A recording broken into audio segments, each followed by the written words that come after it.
وبركاته. إلى حضرة النبي المصطفى سيدنا ومولانا رسول الله محمد صلى الله عليه وسلم وعلى آله وأصحابه وأزواجه وذرياته وأهل بيته الكرام. حضرة سلطان الأولياء كانجeng Syekh Abdul Qadir Al-Jailani qaddasallahu sirrah, wala hadrati hujjatil Islam Syekh Abi Hamid Muhammad bin Muhammad Al-Ghazali qaddasallahu sirrah, wa ila hadrati jami' ulama'ina al-kiram khususan Syekh Nawawi Al-Bantani, hadrati Syekh Khalil Bangkalan, hadrati Syekh Hashim As'ari Jombang, usulihim wa furahim, wali jami' masyayikhina khususan Kiai Ruhiyat, Kiai Ilyas Ruhiyat, Kiai Dudung Abdul Halim Ruhiyat, Matangku Toha Karawang, Matu Bagus Bakri Sempuru, Abu Yatim Yati Banten, Abu Syair Marta Majahid Ambus Salam Cirebon, wa Ammi Kiai Bunyamin bin Mama Syafi, wa Jaddi Mama Syafi bin Bajausin, wa azwajihim wa usulihim wa furahim, wa li jami'il muslimin wal muslimati wal mu'minin wal mu'minat khususan walidi wa walidati ghafarallahu dhunubahum wa khatayahum. Al-Fatihah. A'udzu billahi minasy syaithanir rajim. Bismillahirrahmanirrahim. Alhamdulillahi rabbil alamin. Ar-Rahmanir Rahim. Maliki yaumiddin. Iyyaka na'budu wa iyyaka nasta'in. Ihdinas siratal mustaqim. Siratal ladzina an'amta 'alaihim ghairil maghdubi 'alaihim waladdallin. Amin. Jemaah Facebook rahimakumullah, di pagi hari ini alhamdulillah kita masih bisa menikmati secangkir kopi, semangkok bubur, sepiring nasi uduk, juga sebatang rokok, mendengar nyanyian burung di pagi hari, kokok ayam serta deru mesin kendaraan.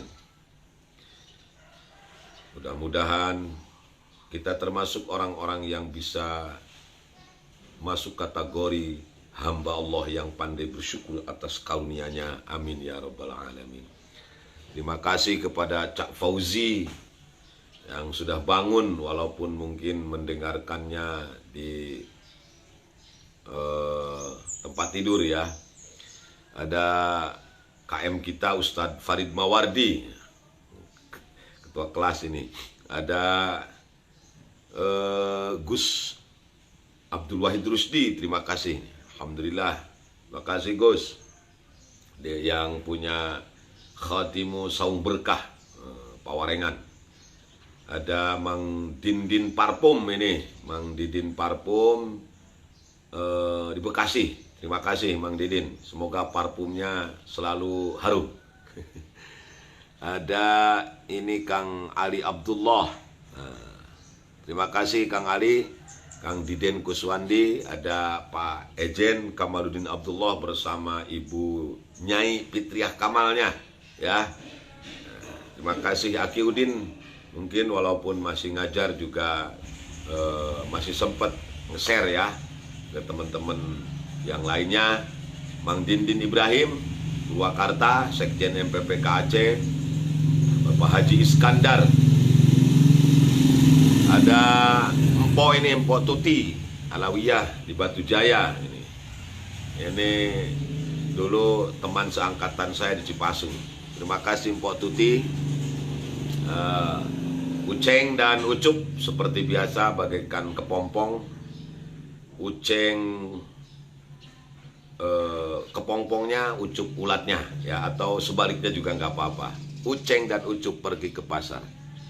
Oh, Aki Udin menuju di Subang ya. Kemarin Aki Udin kalau nggak salah beliau sedang nengok ibunya yang sedang sakit ya. Mohon doanya, mudah-mudahan ibunya Aki Udin yang sedang dirawat di rumah sakit, semoga Allah sembuhkan seperti sedia kala. Amin ya rabbal alamin. Bismillahirrahmanirrahim. Hukya an Amr bin Dinar. Imam Ghazali menceritakan sebuah hikayat yang diterima dari Amr bin Dinar. Amr bin Dinar ini seorang tabi'in, wafat tahun 126 Hijriyah.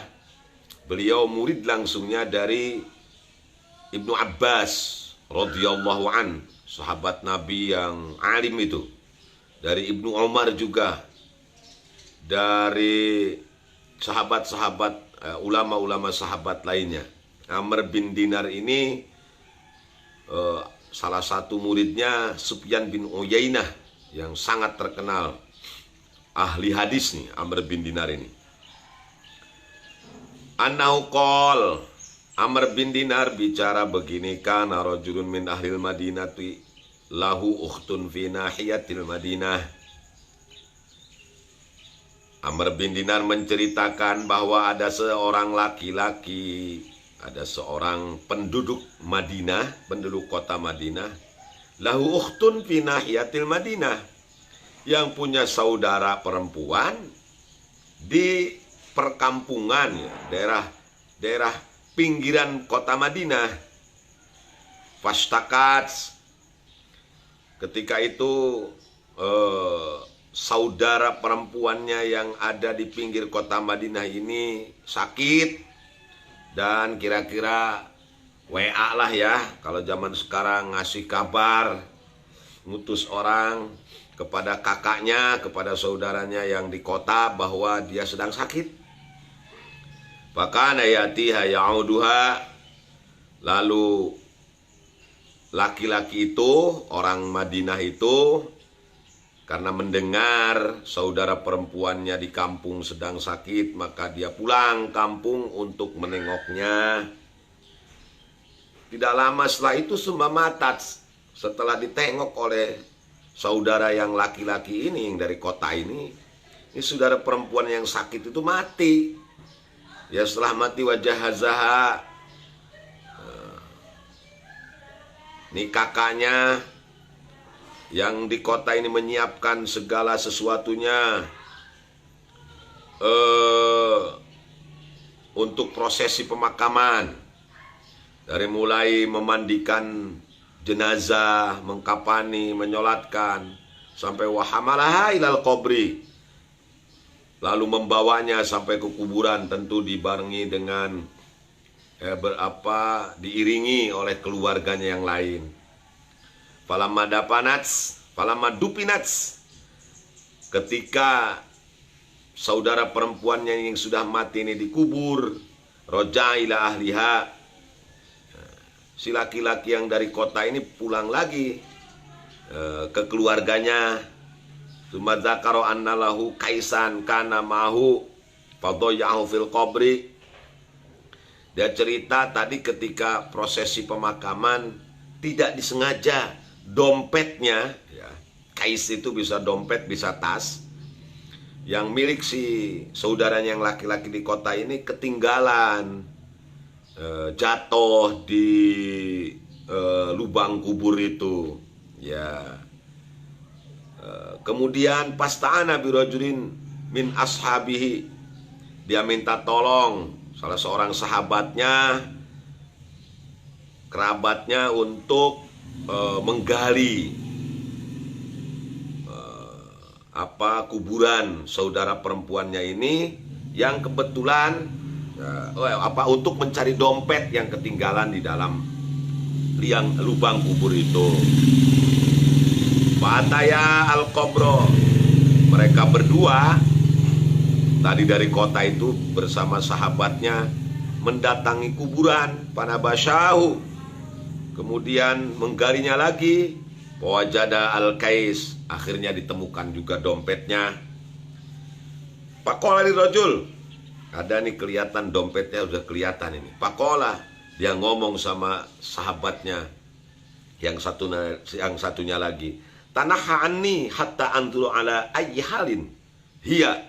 Nah, coba geser dikit.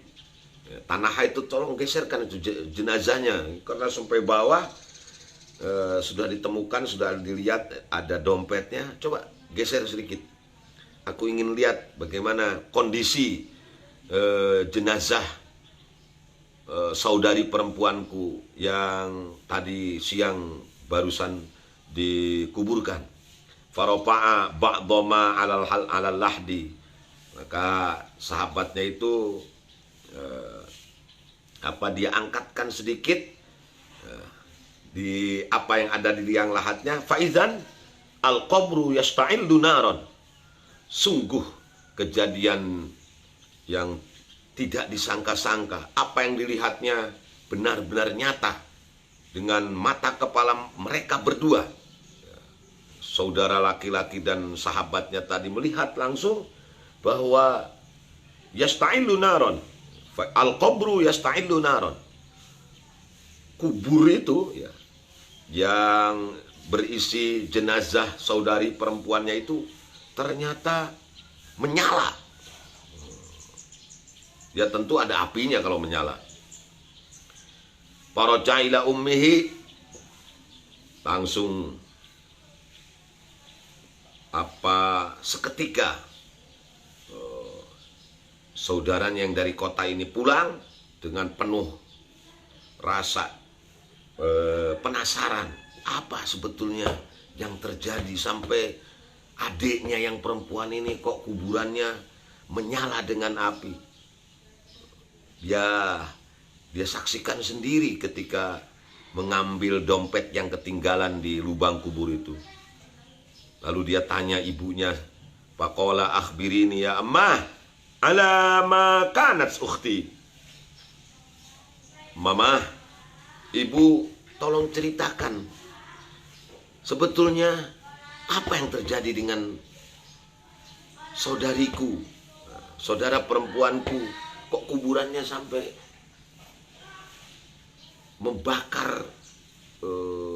dibakar oleh api itu, jenazahnya hangus dibakar oleh api. Apa sih yang terjadi sebetulnya, apa? Sampai aku lihat sendiri. Faqalat, uminya berkata, kanat ukhtuka ta'ti abwabal jiron. Begini nak, kalau ibu cerita memang ini peristiwa sungguh tragis nak. Apa yang kau bicarakan itu mungkin balasan dari Allah. Nah, ini adikmu ini, saudara perempuanmu ini tiap hari kerjaannya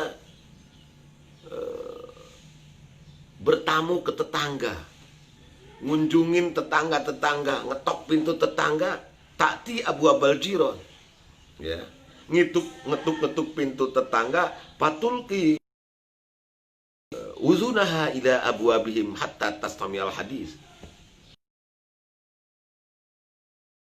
Dia datang, kerjaannya ke setiap rumah tetangga, kerjaannya ngintip, mendengarkan pembicaraan orang-orang yang ada di dalam rumah itu. Tetangga-tetangganya yang sedang ngobrol dengan suaminya, dengan keluarganya, dia dengerin aja terus. Hatta tastamil hadis. Dia dengar semua cerita dari keluarga itu. Likai tamshi bin namimah.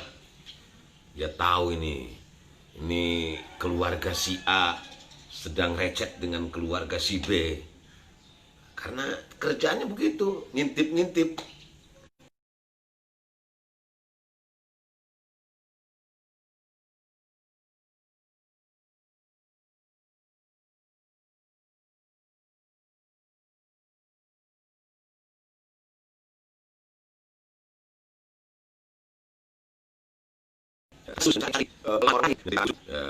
Kesel sama Ucup. Ucup juga dia dengerin, ternyata juga lagi ngobrol sama istrinya, kesel juga sama Uceng. Nah, untuk apa itu dia lakukan tiap hari, mendatangi pintu-pintu rumah orang lain, pintu rumah tetangganya, untuk hanya mendengarkan cerita-cerita dari orang yang ada di rumah itu, keluarga yang ada di rumah itu. Likai tamshi bin namimah, likai tamshi bin namimah, agar dia melakukan namimah. Nanti dia datang ke si Ucup, bilang, waduh Cop, Mang Ucup itu ternyata Mang Uceng ini kemarin saya dengar langsung dia ngomong begini.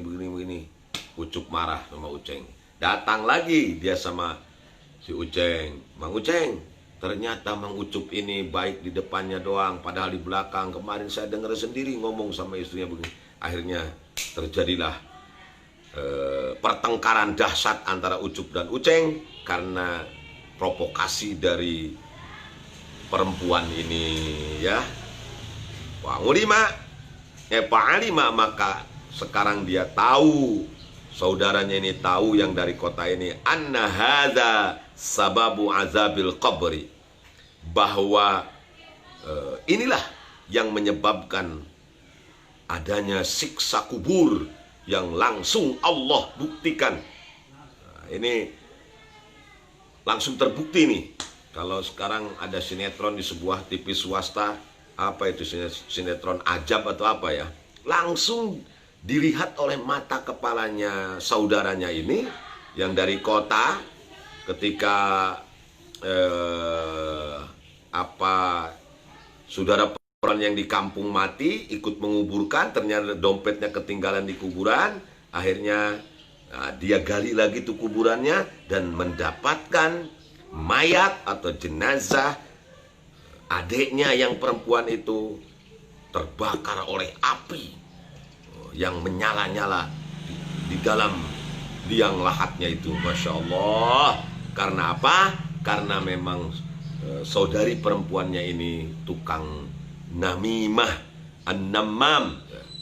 Ini provokator yang kerjaannya mengadu domba tetangganya supaya ribut satu sama lain. Ya Allah. Faman arada ayyan jua min azabil kubri fal yahzar minan namimah wal ghibah.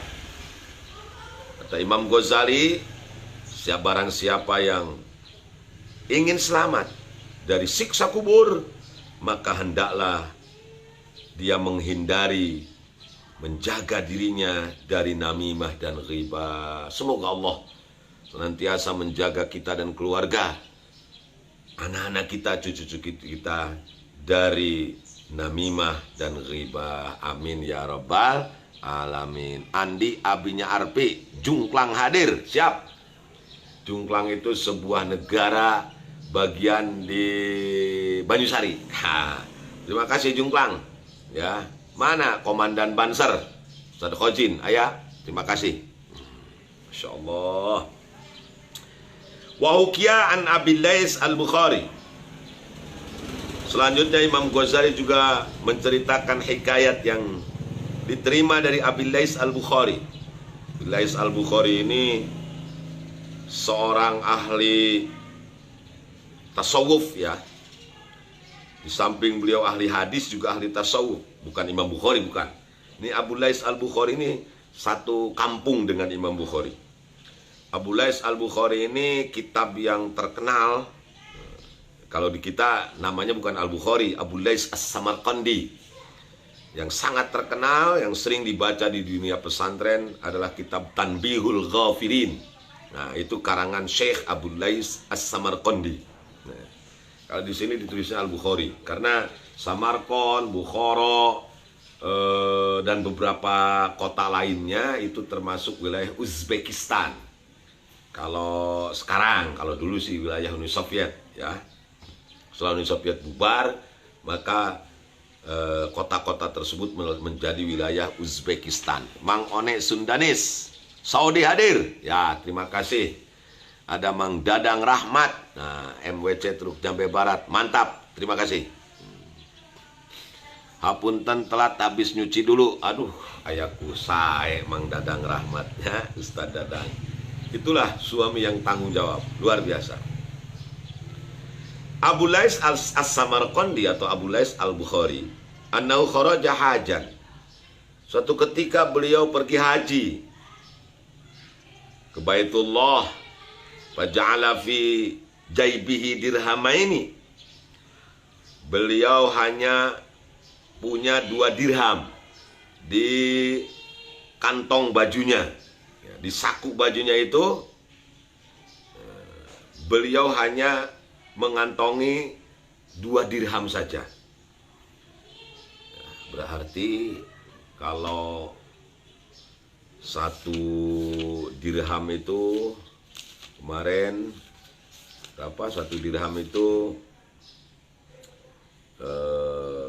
sama dengan 200.000 rupiah. Berarti kalau 2 dirham sekitar 400.000 rupiah. Beliau ngantongi duit 400.000 perak kalau zaman sekarang. Wahalafa, dan beliau bersumpah, inni tabtu ahadan fi tariqi Makkah zahiban aw aiban falillahi alayya an atasaddaqa bihima. Beliau bersumpah sebelum berangkat ke tanah suci itu, sebelum melangkahkan kakinya untuk menjalankan ibadah.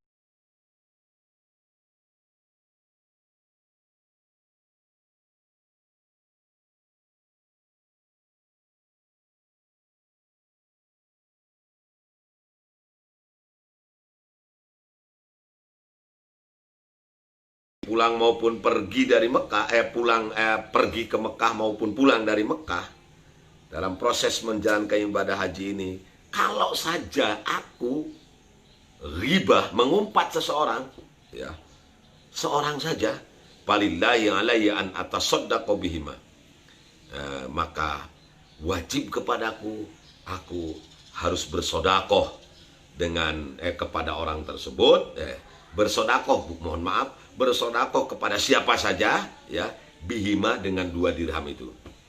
Pokoknya satu orang saja aku umpat, aku ghibah, aku ceritakan keburukannya, maka wajib bagiku untuk bersodakoh dengan 2 dirham itu. Subhanallah, fadzahaba ila Makkah. Abu Lais As-Samarqandi ini pergi menuju Mekah. Waraja ila manzilihi, setelah prosesi ibadah haji dilaksanakan di Mekah, dan tentunya beliau berziarah ke Madinah juga. Pulanglah beliau ke rumahnya, yaitu di Samarkand, ya, di Bukhara, di Uzbekistan. Dan ternyata wad dirhamani fi jaibihi. Luar biasanya, uang yang tadi 2 dirham yang beliau kantongi sebelum berangkat itu ternyata masih utuh, ada 2 dirham. Artinya apa yang beliau ucapkan sebagai sumpah sebelum berangkat ke tanah suci Mekah, kalau saya menggibah seseorang, maka akan saya sodakohkan 2 dirham ini. Dan ternyata pulang dari Mekah itu 2 dirham ini masih ada dalam dompetnya, dalam sakunya, ya, dalam kantong bajunya. Gitu. Berarti beliau tidak pernah mengumpat selama berada di perjalanan menuju Mekah, selama berada di kota Mekah dan Madinah, dan selama pulang dari Mekah dan Madinah, tidak pernah mengumpat seorang pun. Subhanallah. Ini contoh bagi kita. Berarti ya benar-benar haji mabrur ini, haji kandarnya. Ini haji mabrur yang begitu. Berangkat dengan niat tulus ikhlas karena Allah semata, walillahi 'alan nasi hajjul bait man istata'a ilaihi sabila. Pulang dari sana juga kita selalu ingat bahwa kita ini sudah menjadi haji atau hajjah, tidak pernah melakukan dosa-dosa lagi. Nah, itu namanya haji mabrur yang sempurna. Ini seperti yang dilakukan oleh Abu Lais As-Samarqandi. Luar biasa. Selama berbulan-bulan tentunya, karena waktu itu ya beliau pasti jalan darat lah ya. Kalau dari Uzbekistan jalan darat, melalui Turki, melalui beberapa negara Timur Tengah, ya, Turki, kemudian ke Palestina, kemudian ke Iran, Iran dulu ya, ke Palestina, terus ke Yordan, ke Suriah, sampai ke Saudi Arabia tentunya. Aduh, itu perjalanan yang luar biasa, jauh, lama, tetapi beliau tidak pernah ngumpat seorang pun, ya, tidak pernah menggunjing orang lain, ya, walaupun seorang. Ya, buktinya itu, uang yang ada di kantong bajunya, pulang ya bawa 2 dirham, berangkat ya bawa 2 dirham, ternyata pulang masih utuh 2 dirham juga. Pakilahu fi dzalika.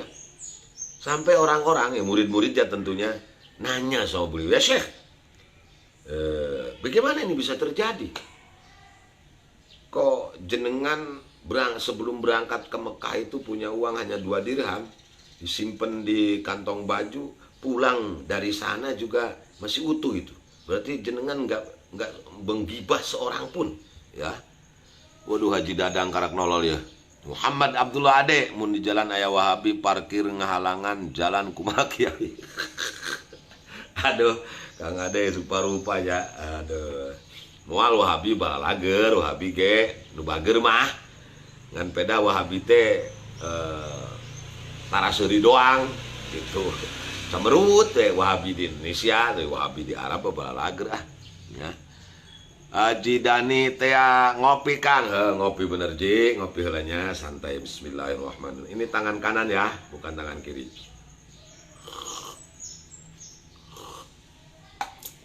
Mohon maaf saudara-saudaraku yang lagi puasa Zulhijjah tanggal 1 sekarang, selamat menjalankan ibadah puasa Zulhijjah. Ya. Nah, ditanya orang, kok bisa terjadi ini? Syekh, bisa kuat itu? Ya,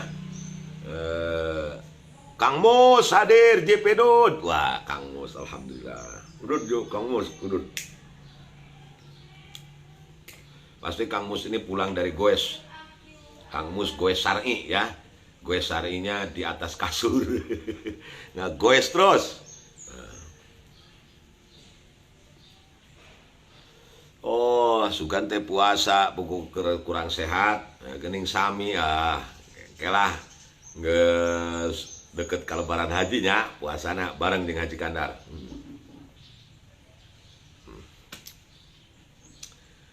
Kenapa bisa sekuat itu Imam?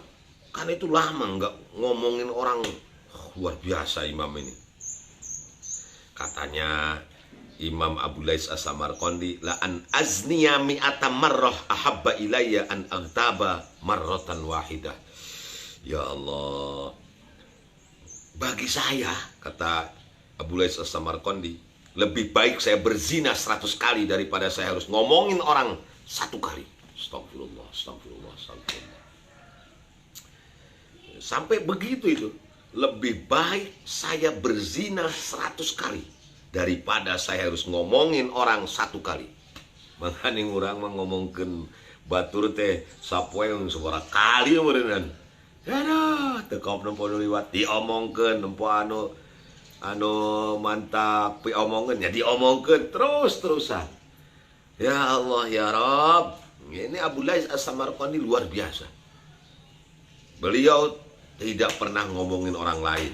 Sampai dibuktikan ketika berangkat ke Tanah Suci, beliau bawa 2 dirham di kantong bajunya, pulang masih utuh. Karena beliau bersumpah, kalau saja saya melakukan ghibah kepada seseorang, maka akan saya sedekahkan 2 dirham ini. Ini ternyata masih utuh, berarti beliau tidak melakukan ghibah sedikit pun. Bagi Abu Lais As-Samarqandi, lebih baik saya zina 100 kali daripada saya harus ngomongin orang 1 kali. Masya Allah.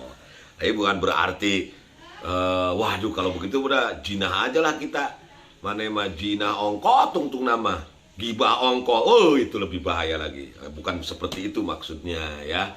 Artinya memang bagi seorang sufi ngomongin orang kejelekan orang lain dalam tasawuf, ilmu tasawuf, bagi seorang sufi yang sedang salik ilallah, menuju jalan Allah, ngomongin orang lain itu merupakan aib yang sangat besar, ya, merupakan dosa yang sangat besar. Makanya ya rata-rata para wali itu ya kalau menyembunyikan kewaliannya dengan cara majdub dan lain-lain, tentunya daripada banyak ngomongin orang ya kayak kelihatannya nggak bisa diajak bicara atau ngobrolnya ngelantur dan lain-lain. Itulah ya, karena beliau nggak mau mendengarkan ghibah-ghibah yang dosanya yang luar biasa itu. Ya. Qala Abu Hafs Al-Kabir, laulam asum Ramadana ahabba ilayya min an agtaba insanan Ada lagi yang mengatakan, ini seorang sufi juga, Abu Hafs Al-Kabir mengatakan, saya lebih baik tidak puasa Ramadan daripada saya harus menggunjing orang lain.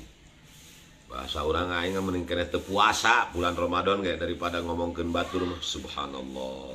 Oh, artinya bukan berarti beliau tidak puasa. Ya. Maksudnya meninggalkan puasa itu kan dosa. Ya. Dosa besar. Kalau tidak ada uzur ya tentunya. Tapi ghibah dianggap lebih besar. Ya, menggunjing orang lain, mengumpat menceritakan keburukan orang lain itu dianggap aib yang lebih besar daripada tidak puasa di bulan Ramadan. Nah, ini pandangan sufi ya, pandangan tasawuf. Qala man iktaba faqihan ja yaumal qiyamah maktuban ala wajhi hadza aisun min rahmatillah. Barang siapa yang menggunjing seorang ahli fikih, seorang kiai, Ja'a yaumal qiyamati maktuban ala wajhi hadza aisun min rahmatillah. Ada gangguan sedikit ya. Orang yang menceritakan kejelekan seorang ahli fikih, seorang ulama, seorang kiai, nanti di akhirat jidatnya ada tulisan. Mana tulisannya? Hadza aisun min rahmatillah. Orang ini putus asa dari rahmat Allah. Wah.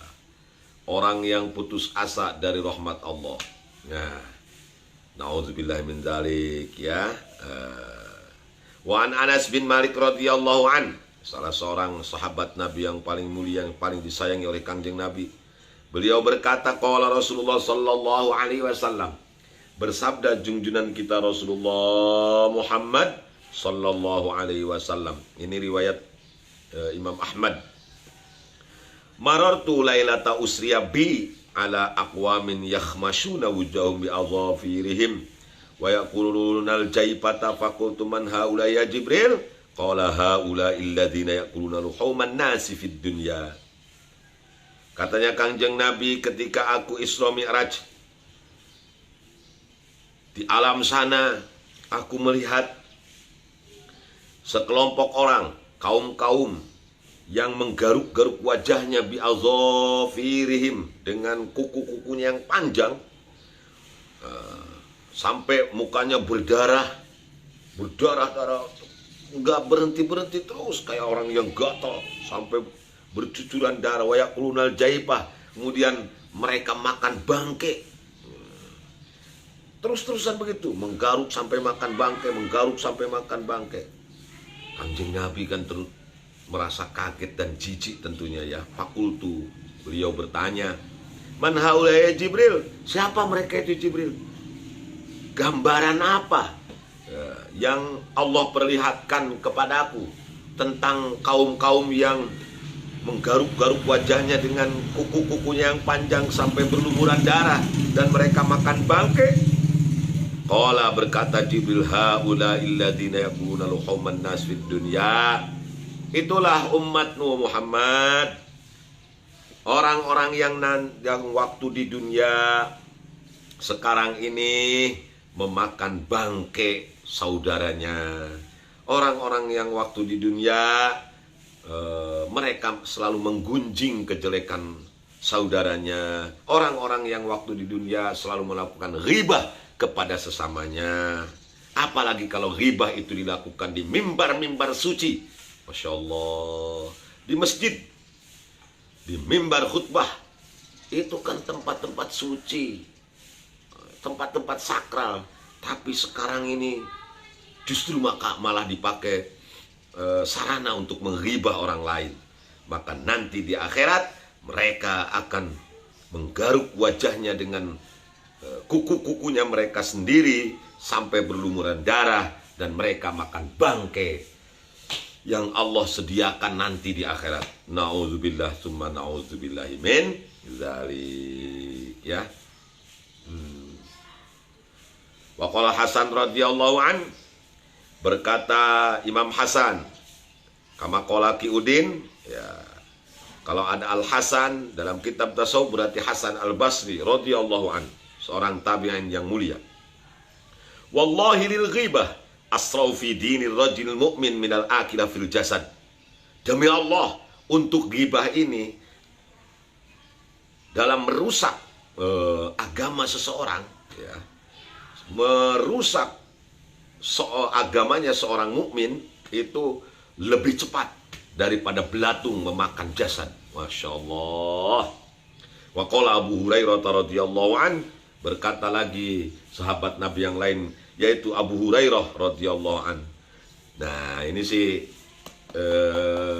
perkataan Abu Hurairah ini menjadi peribahasa dalam bahasa Indonesia yang terkenal. Yubsiru ahadukum al-qadhiyya atau al-qidha fi aini akhi wala yubsirul jaz'a fi aini nafsi. Nah, kalian melihat cileh, tahu nggak cileh? Cileh itu ya cileh, belek. Ya, kalian lihat belek di orang lain sangat kelihatan dengan jelas. Belek yang ada di mata orang lain sangat kelihatan jelas. Sementara wala yubsirul jaz'a fi aini nafsi, kamu tidak melihat ada batang kayu yang terpasang di matanya, di matamu sendiri. Jadi orang yang ghibah itu memandang kesalahan orang lain walaupun sedikit itu sangat jelas. Sementara gajah yang ada di pundaknya, kan itu ada pepatah ya, ada peribahasa, kotoran kecil di mata orang lain bisa kelihatan, sementara gajah di di punggungnya, nemplok di punggungnya, itu tidak kelihatan, tidak nampak. Ya, kalau melihat kesalahan orang lain itu walaupun kecil ya dibesar-besarkan. Sementara kesalahan kita yang begitu banyak, begitu bertumpuk-tumpuk, kita biarkan, tidak beristighfar, tidak minta ampun kepada Allah. Masya Allah. Semoga Allah subhanahu wa ta'ala senantiasa menjaga lisan kita untuk melakukan ghibah dan namimah, menjaga hati kita supaya tetap bersih, supaya terbuka. Al-muqarrib ila hadrati allamil ghuyub, mendekatkan hati kita, jiwa kita kepada Allah, Tuhan yang maha mengetahui segala yang gaib. Amin ya rabbal alamin. Itu saja yang dapat saya sampaikan pagi hari ini. Kurang lebihnya mohon maaf. Yang benar datang dari Allah, yang salah datang dari kebodohan saya sebagai manusia biasa. Semoga ada manfaatnya walaupun hanya sedikit, hanya sebesar biji sawi. Usikum wa nafsi bitaqwallah. Aqulu qawli hadza wallahul muwaffiq ila aqwamit thariq. Assalamualaikum warahmatullahi wabarakatuh. Li khamsatun utfi biha arral wabail hatimah al mustafa wal murtada wabnahuma wa fatimah berkana lima jalmi mugi Gusti ngalengitkeun kana panyakit balai anu mantak nganyerikeun ku agungna Kanjeng Nabi sareng Sayyidina Ali Hasan Husain cucu Nabi Siti Fatimah nusuci. Sama-sama li khamsatun wa واطفي بها حر الوباء الحاتمة المصطفى والمرتضى وابنهما وفاطمة. Wallahu a'lam bishawab. Sampai ketemu besok pagi di jam yang sama.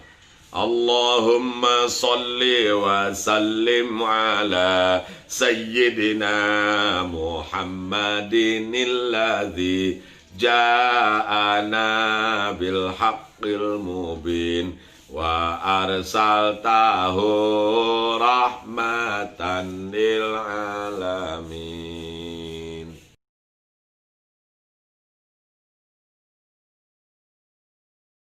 Assalamualaikum warahmatullahi wabarakatuh. Terima kasih telah menonton video ini. Silahkan subscribe karena subscribe itu gratis.